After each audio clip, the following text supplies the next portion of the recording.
Pueden pasar.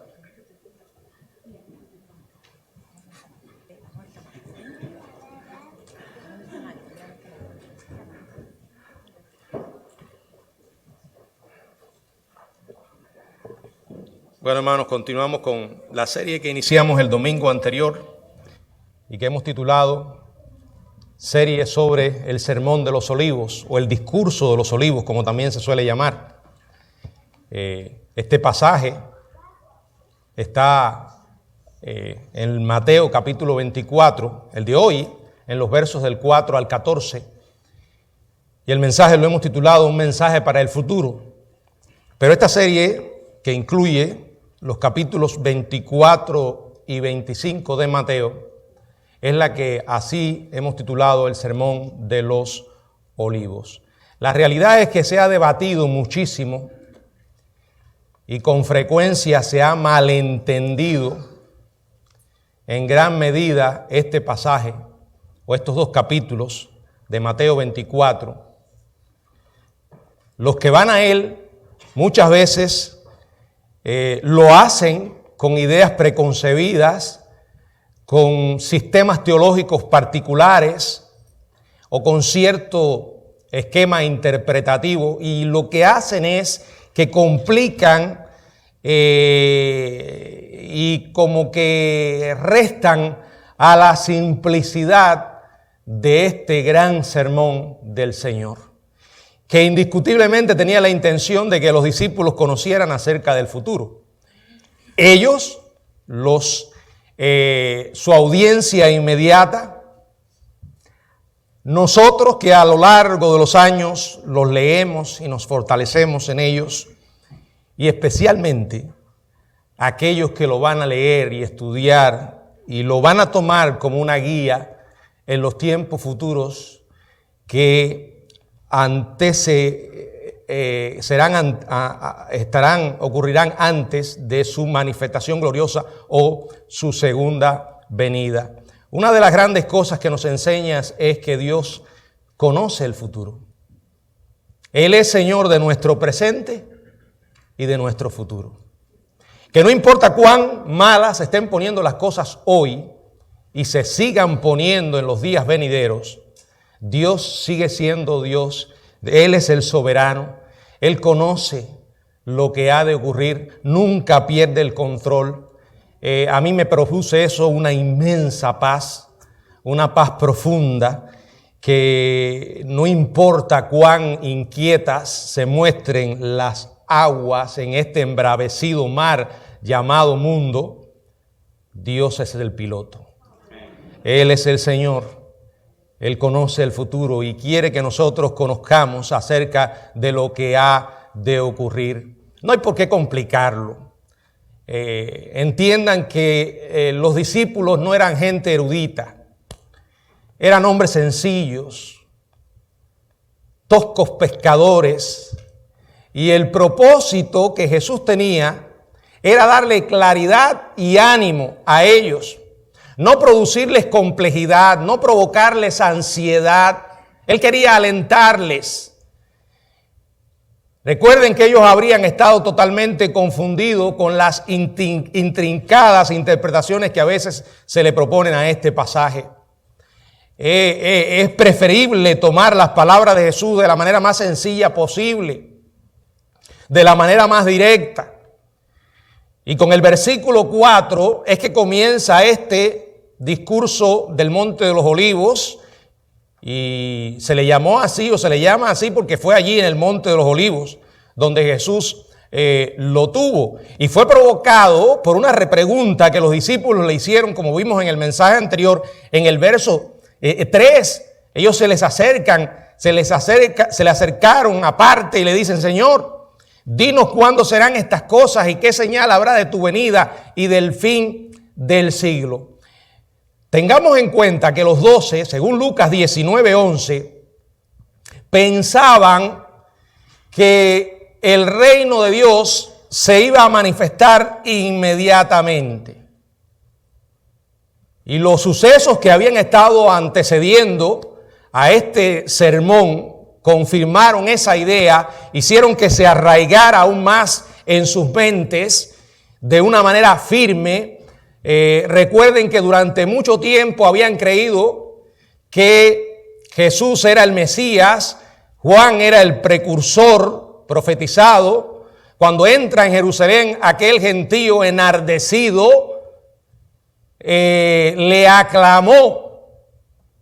Luego la limpieza en el templo. Luego cuando él reprende aquel sistema religioso representado por escribas y fariseos hipócritas, aquellos expositores de una religión vacía, y que él les confronta. Luego les dice a los discípulos que habían estado enamorados de aquella edificación asombrosa. Ese templo va a ser destruido, no quedará aquí piedra sobre piedra que no sea destruido. Bueno, todo eso se combina y hace aún más pensar a los discípulos que Jesús regresaría o que pronto manifestaría su gloria mesiánica. Llegaría sometiendo a sus enemigos, a aquellas naciones que estaban contra Israel, que establecería su reino eterno.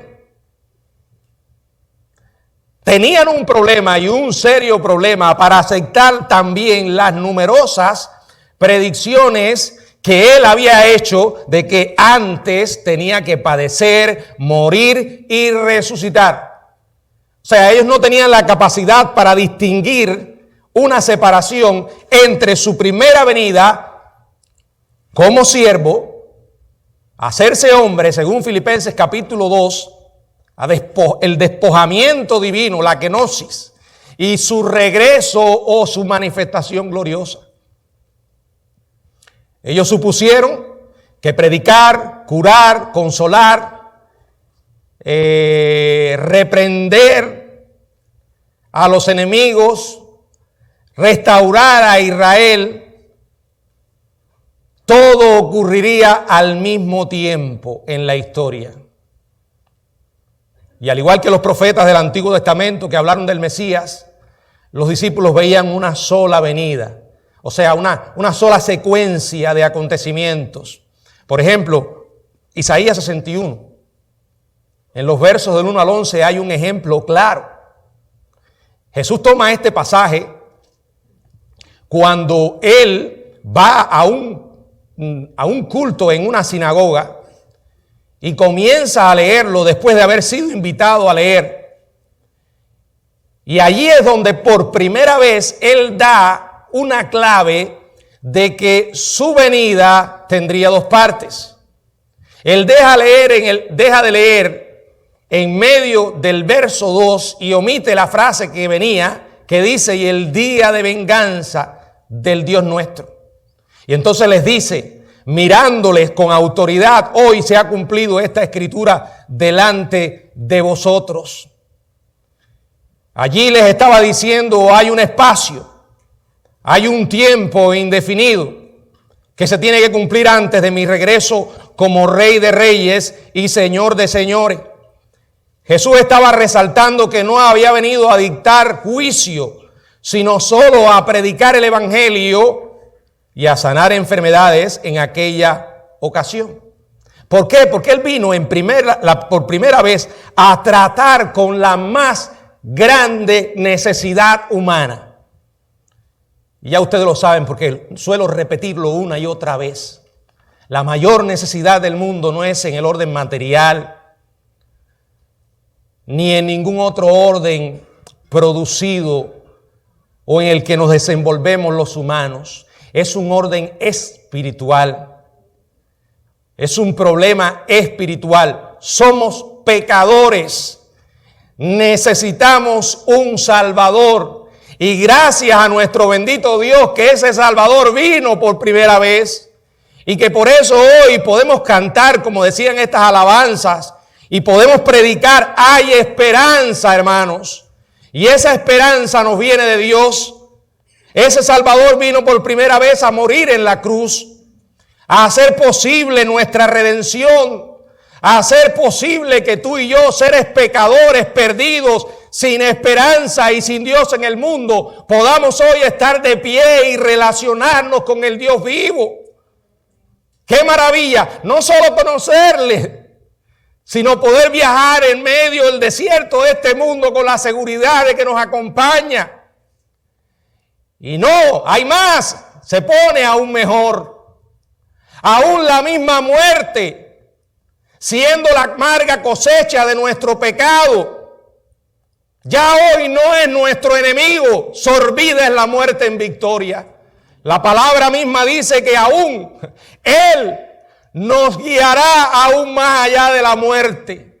¡Qué paz tremenda! Sabemos que la muerte es para muchos un enemigo temido, porque llega sin avisar muchas veces. Pero qué bueno es saber que cuando llegue es porque Dios lo permitió. Qué bueno es saber que Él nos ayudará a cruzar la puerta. Y qué bueno es saber que ese cruce nos llevará a su presencia para siempre. Él volverá, lo dijo. Y en esta segunda ocasión no lo hará como un humilde siervo.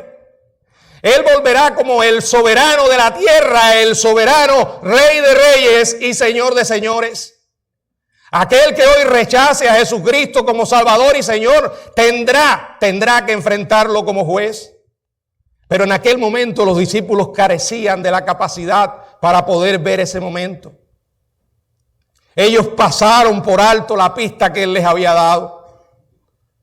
Y como muchas enseñanzas específicas acerca de la venida de Jesús a morir por los pecados de muchos, los discípulos estaban esperando que Él completara su misión mesiánica en cualquier momento, quizás en los próximos días o las próximas semanas. Andaban esperando que ocurriera algo dramático. Habían sentido que el Hijo del que habla Isaías 9:6 estaba listo para tomar sobre sus hombros el gobierno del reino de Dios.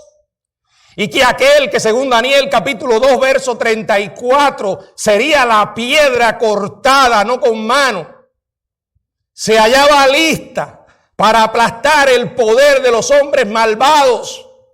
Que el Mesías, el príncipe, estaba preparado, listo para poner fin al pecado, expiar la iniquidad, traer justicia perdurable y ser ungido el Rey más santo, tal como anuncia la famosa profecía de Daniel capítulo 9, llamada la profecía de las 70 semanas. Ellos estaban convencidos que muy pronto Israel se volvería al Señor clamando y diciendo: pueblo mío, como dice Zacarías, y ellos dirán: Jehová es mi Dios. Pero no era el momento, no todavía. Jesús dejó muy claro en estos dos capítulos que el cumplimiento de este sermón, su expectativa profética, sería una realidad en el futuro. Una realidad que ellos debían esperar, una realidad que una generación comenzaría a ver y que no pasaría esa generación hasta que todo eso aconteciera. Una realidad que era y es imposible aplicar simplemente a la destrucción de Jerusalén en el año 70. Tampoco se puede aplicar a la iglesia como otros proponen. Los discípulos representaban a Israel. Ellos les estaban haciendo una pregunta a él como judío. Y él les responde diciendo: esto que voy a decirles tiene que ver específicamente con ustedes. Sabemos que muchas de estas señales hoy las vemos, pero hoy solo están ocurriendo y aumentando en intensidad, pero van a llegar a un límite en el futuro. Es un mensaje para el futuro. Y repito, es un mensaje de esperanza. Yo cada vez que leo esto, aunque dice cosas sombrías, aunque dice cosas preocupantes, desde nuestra perspectiva humana, el simple hecho de poderlas leer me está diciendo: mi Dios tiene control de lo que va a ocurrir. Lo tendrá, lo tiene hoy y lo tendrá. Tenemos que sacar de nuestra mente las palabras casualidades, suerte, accidente. Ese no es el Dios que yo conozco en la Biblia. El Dios que conozco en las Escrituras es el soberano, que dice la Biblia que no cae una avecilla sin que nuestro Padre lo sepa, que dice que los cabellos de nuestra cabeza están todos contados. Yo no puedo entender ciertas cosas que Dios permite. O sea, me provocan preguntas. La soberanía de Dios no quita todas mis preguntas, pero calma todos mis temores. Ubicándonos en algo muy reciente, no puedo entender cómo Dios puede permitir, o por qué permite, que en un meeting político, un cristiano, fiel a Él,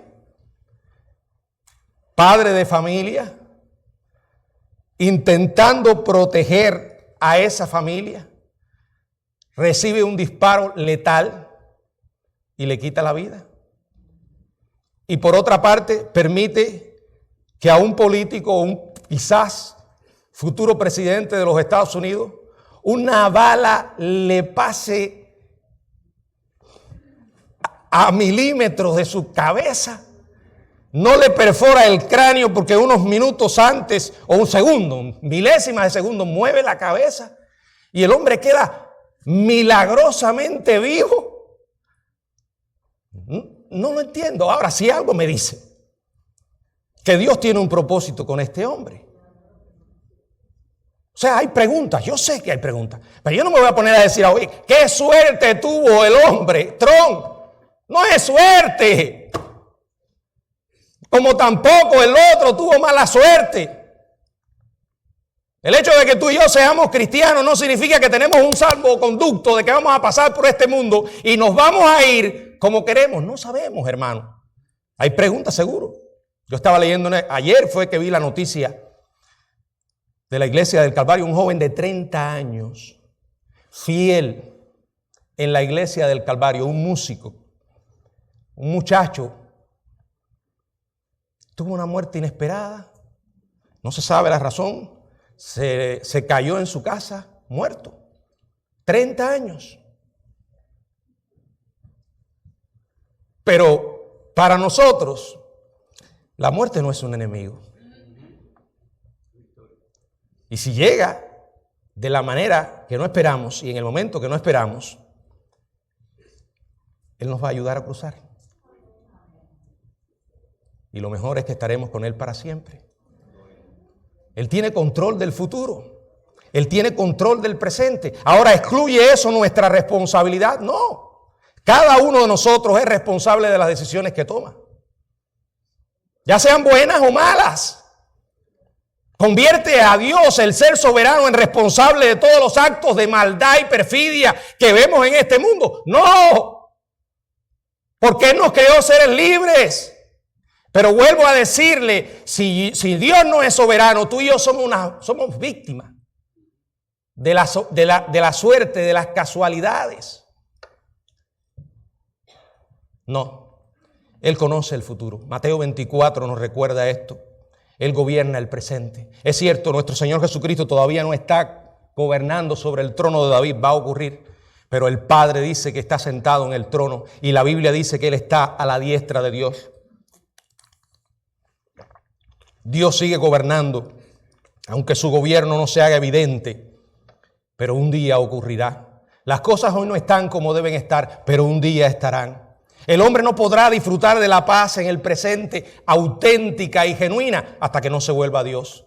Pero un día todo estará como debe estar. Quiero dejarles 7 indicadores por los cuales creo que esto es un mensaje para el futuro. Y estos indicadores aparecen muy claros a lo largo del pasaje. Se los voy a mencionar, les voy a compartir algunas ideas, pero en los mensajes que vienen nos vamos a detener más profundamente. El primer indicador es que la figura que el Señor emplea son los dolores de parto. Los dolores de parto de los que los falsos cristos, en Mateo 24:5 dice, porque vendrán muchos en mi nombre diciendo yo soy el Cristo y a muchos engañarán. La guerra o las guerras que van a venir según los versos 6 y 7. Luego vendrán hambres y terremotos. Y el Señor dice que todas estas cosas, verso 8, será ¿qué? Principio de dolores. La figura de los dolores de partos la usaban comúnmente antiguos escritores judíos, especialmente con relación al fin. El gran erudito moderno, Alfred, dijo, los escritos judíos hablaban con mucha frecuencia de los dolores de parto. Ustedes saben cuándo comienzan los dolores. Van en aumento hasta que la criatura nace. Los dolores de parto no ocurren en la concepción ni a lo largo del embarazo. Los dolores de parto ocurren justo antes del alumbramiento. Stephanie está trabajando. Yo a veces me preocupo, yo digo, ¿cómo Stephanie está trabajando todavía? Y ya Mateo. Y en estos días me dijeron, pero no te preocupes porque si llega Mateo, lo único que tiene que cruzar es la calle. Porque cuando empiezan los dolores, no se detienen. Pablo le recordó a los tesalonicenses que el regreso de Cristo vendría como ladrón en la noche. Pero todos esos dolores estarían ocurriendo y especialmente en los últimos 7 años alcanzarán una intensidad que irá en aumento hasta el regreso de Cristo. Pablo, escribiendo a los tesalonicenses en su primera carta, en el capítulo 5, verso del 1 al 3, dijo, cuando digan paz y seguridad, entonces vendrá sobre ellos destrucción repentina, como los dolores a la mujer encinta, y no escaparán. Saben que en esos días de la tribulación se van a levantar falsos promotores de paz. Esto siempre ha existido, pero en aquel día estará encarnado por 2 figuras, especialmente un líder político que dirá, yo soy el hombre que voy a traer la paz. Y yo lo he dicho y ustedes saben, la paz para este mundo no va a venir de ningún ser humano. Es más, cada día se confirmará más la incapacidad humana para preservar la paz. La sociedad humana necesita a Dios si quiere hacer del mundo un lugar mejor. Paz y seguridad vendrán, pero no por los esfuerzos del hombre. En este mundo tan marcado de injusticia, de falta de paz, las naciones y los gobernantes son cada vez más incapaces de cambiar las cosas. ¿Saben por qué, hermanos? Porque ellos lo que hacen es lidiar con las consecuencias, pero no van a la raíz del problema. Establecen leyes para tratar con los criminales, condenas más firmes, sistemas de seguridad más potentes. ¿Por qué? Porque el hombre es destructivo. El corazón humano es perverso. Y dice que dentro del corazón es que sale toda la maldad. El corazón pecador que habita en cada ser humano es capaz de generar un nivel de maldad tremenda. Y mientras ese corazón no sea transformado, el mundo no va a experimentar verdadera paz. La segunda cosa es que los dolores de parto no empiezan sino hasta poco antes de la hora del parto. Y ocurren con creciente frecuencia hasta que el bebé nace. De igual modo, los hechos relacionados con el regreso del Señor no comenzarán sino hasta momentos antes de su regreso y van a desarrollarse con una rapidez cada vez mayor, que va a llegar hasta sucesos catastróficos. El mismo libro de Apocalipsis habla de sellos, juicios que se van a desarrollar durante estos años, desde el capítulo 6 hasta el capítulo 8.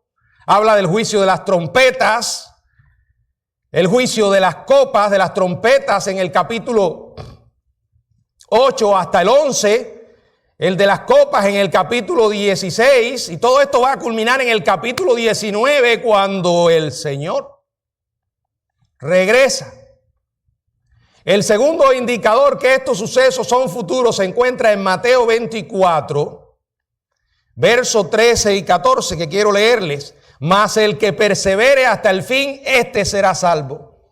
Y será predicado este evangelio del reino en todo el mundo para testimonio a todas las naciones, y entonces vendrá el fin.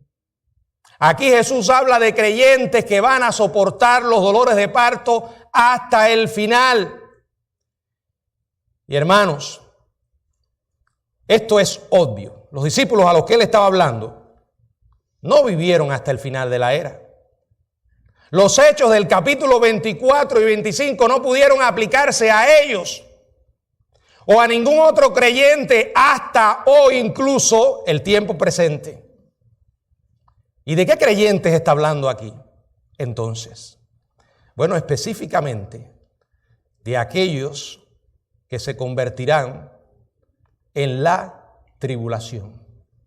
Porque antes que comience esta tribulación, la iglesia será arrebatada.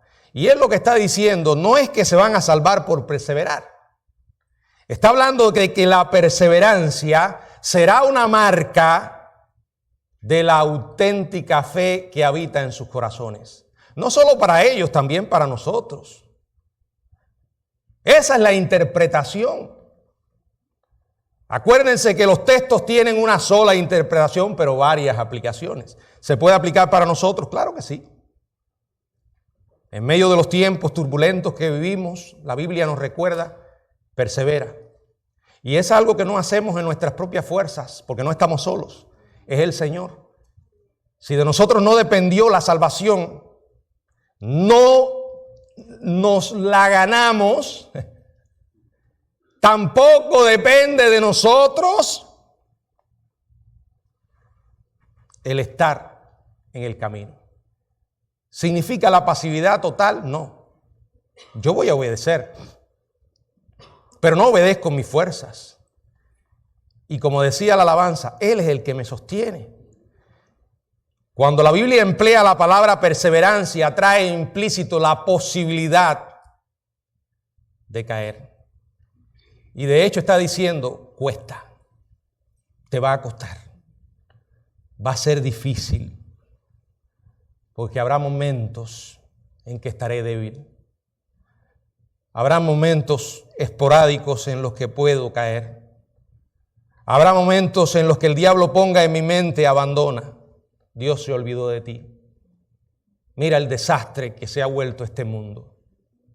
Y si te pasas demasiado tiempo mirando precisamente a este mundo y las cosas malas que ocurren, y si tu tiempo, en vez de usarlo sabiamente, como dice la Biblia, lo empleas igual que un adicto, inyectándote dosis cada vez más fuertes de información venenosa y desalentadora, te vas a volver cada vez más amargado.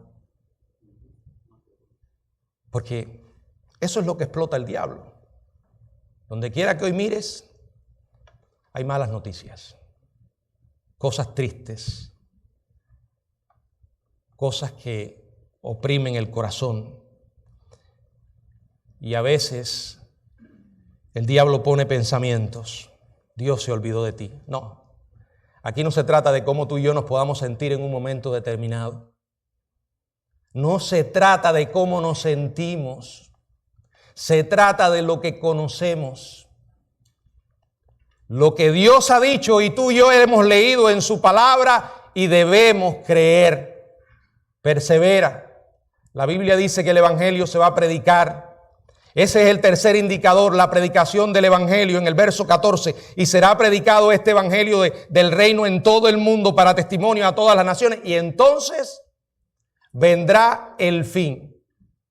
Este hecho descarta absolutamente cualquier tiempo de la era apostólica. Porque incluso el imperio romano fue evangelizado solo en parte. tampoco puede aplicarse totalmente a los tiempos modernos. No importa la capacidad que hoy disfrutemos de extender la predicación de manera masiva en la mayoría del mundo, todavía hay mucha gente que ignora acerca del Dios verdadero. ¿Saben cuándo va a ocurrir esto? Mateo 24:14 implica que es para el futuro.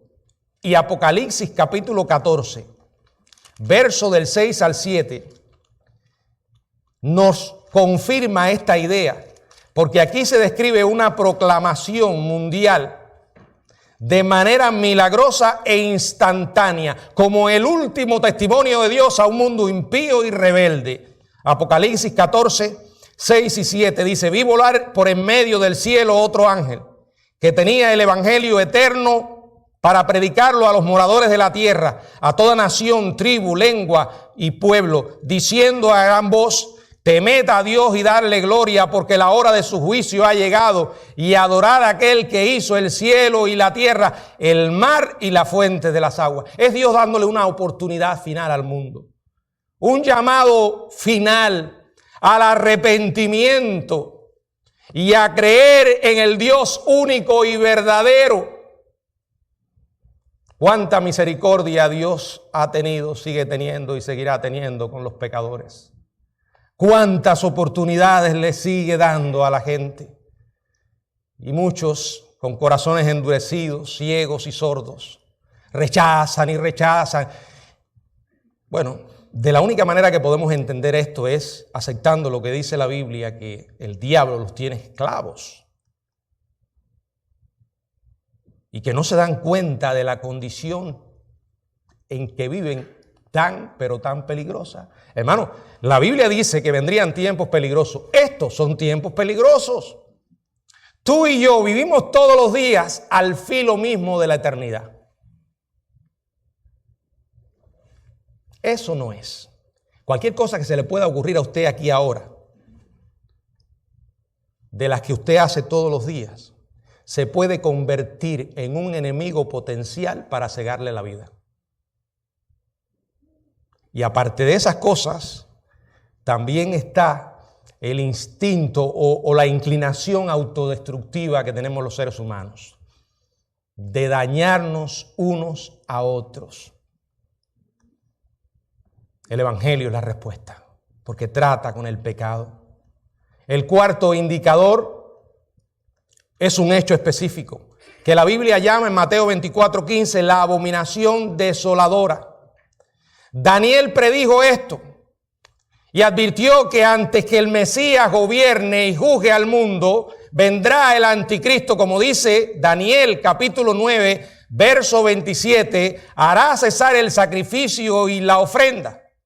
Después, con la muchedumbre de las abominaciones vendrá el desolador, hasta que venga la consumación y lo que está determinado se derrame sobre el desolador. Esta abominación desoladora será un acto específico de apostasía, que va a ocurrir en un lugar específico, el templo en Israel, que será edificado por un sujeto específico, literalmente, un líder político, que después de haber estado engañando al mundo, apoyado por un falso líder religioso que le dará a la gente una religión híbrida, la gran ramera, donde la gente estará autoengañándose y narcotizándose para calmar los sentimientos de culpa. Un día él dirá: hasta aquí. Dios soy yo, y a mí es quien deben adorarme. El Señor dijo claramente que esto tiene un mensaje especial para los que estén vivos en aquellos días. Él emplea esta frase en Mateo 24. El que lee, entienda. Es parecido a otras que emplea y dice: el que tiene oídos para oír, oiga. Sexto indicador de que está hablando del futuro, Mateo 24, 21. Dice la Biblia: porque habrá entonces gran tribulación, cual no ha habido desde el principio del mundo hasta ahora, ni la habrá. aunque han ocurrido cosas terribles en la historia humana, no se comparan con lo que ha de venir. El Señor dijo claramente que será una gran tribulación como no ha ocurrido desde el principio. Será algo único. Y el sexto indicador es lo que dice el verso 29 y 30. E inmediatamente después de la tribulación de aquellos días, el sol se oscurecerá y la luna no dará su resplandor, y las estrellas caerán de los cielos, y las potencias de los cielos serán conmovidas. Entonces aparecerá la señal del Hijo del Hombre. Él está diciendo inmediatamente que pasen estas cosas, que termine la tribulación de esta manera, como se las estoy describiendo. Inmediatamente voy a aparecer yo. Es evidente que esto no ha ocurrido. Y el último es la ilustración que Jesús emplea de la higuera. En el verso 32 quiero leerle sus palabras hasta el 35. De la higuera aprended la parábola. Cuando ya su rama está tierna y brotan las hojas, sabéis que el verano está cerca. Así también vosotros, cuando veáis todas estas cosas, conoced que está cerca a las puertas. De cierto os digo que no pasará esta generación hasta que todo esto acontezca. El cielo y la tierra pasarán, pero mis palabras no pasarán.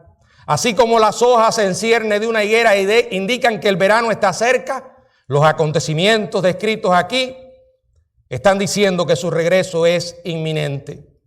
Oh, pero algunos han retorcido esto y han enseñado y afirmado Jesús se equivocó.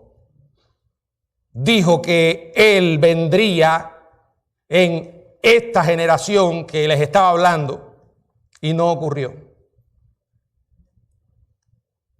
Jesús no se estaba refiriendo a eso. Cuando Él dice no pasará esta generación, se estaba refiriendo a la generación que esté viviendo durante el tiempo de los acontecimientos del fin del mundo.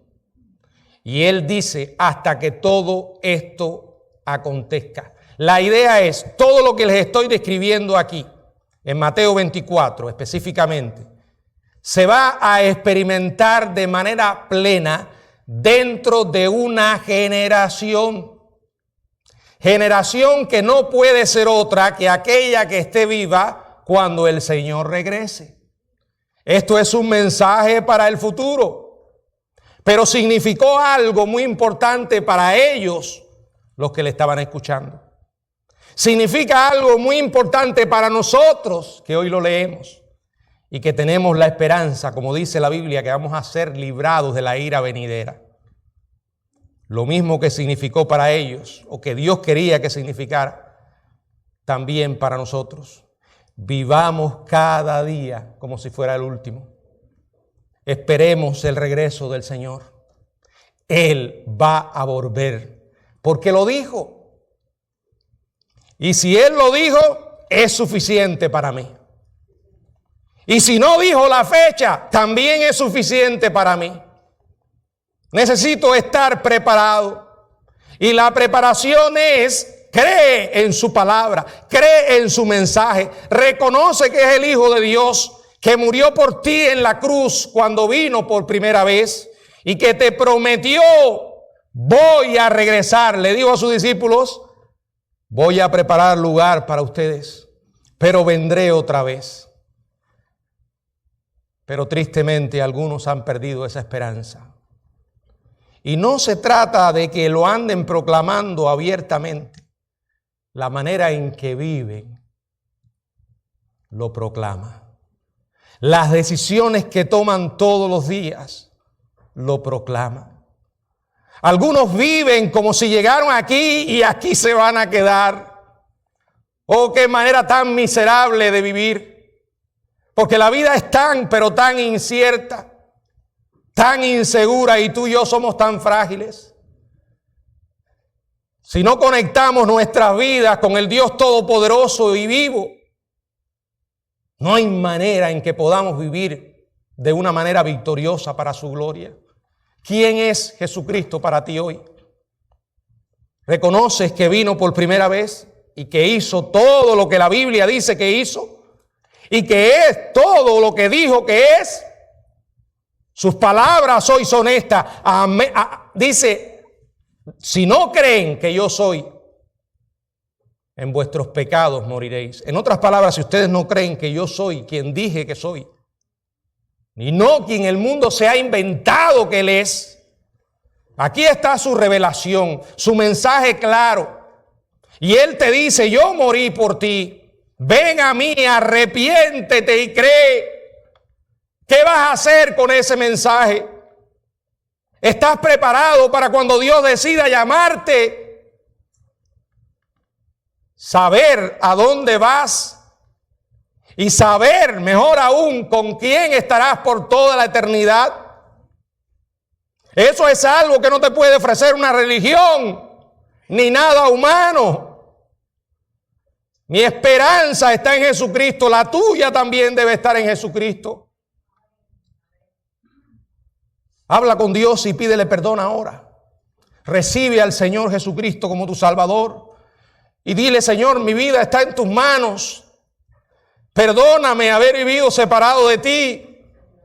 Reconozco que la vida es frágil y que yo soy pecador. Pero reconozco que tú eres Dios sobre todas las cosas. Sosténme en este mundo difícil. Ayúdame el tiempo que me queda a vivir para tu gloria. A algunos de ustedes les quedan más. Supuestamente. Si el Señor no viene en tu vida o no viene inmediatamente. Pero lo importante es estar preparado. Volver a las cosas básicas. Cuando usted sabe que le queda poco tiempo, simplifica su vida. Regresa a lo básico, a lo importante. Y eso va a incluir desechar tantas cosas que no son buenas, no que sean necesariamente malas, pero no son las mejores. Necesitamos que Dios nos use para proclamar su mensaje al mundo. Y que cada acto de misericordia que Dios tiene con nosotros, ya sea en el país que vivimos o de manera individual con nuestras vidas, sepamos aprovecharla. Yo decía el miércoles que la mayoría de las oraciones que últimamente estoy haciendo incluyen esta petición desesperada. Señor, ten misericordia. Y luego clamo por lo que necesito.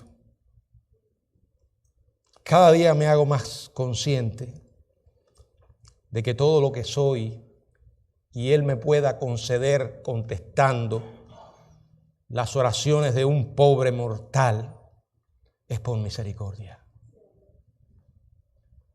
Es por misericordia, que nunca se nos olvide. Así que no hay mejor manera de vivir que vivir para su gloria. Que en cada una de nuestras decisiones aparezca Jesucristo. Que en cada uno de nuestros actos nuestra prioridad sea darle su gloria. El Señor viene pronto. Prepárate para recibirlo. Y mejor aún, que cuando llegue te encuentre haciendo lo que Él espera que estés haciendo. Y si realmente amas a los perdidos, háblales de su evangelio. A tu propia familia, habla desde el evangelio. Ora por ellos. Porque tú no sabes cuándo será el último día. Que el Señor nos bendiga.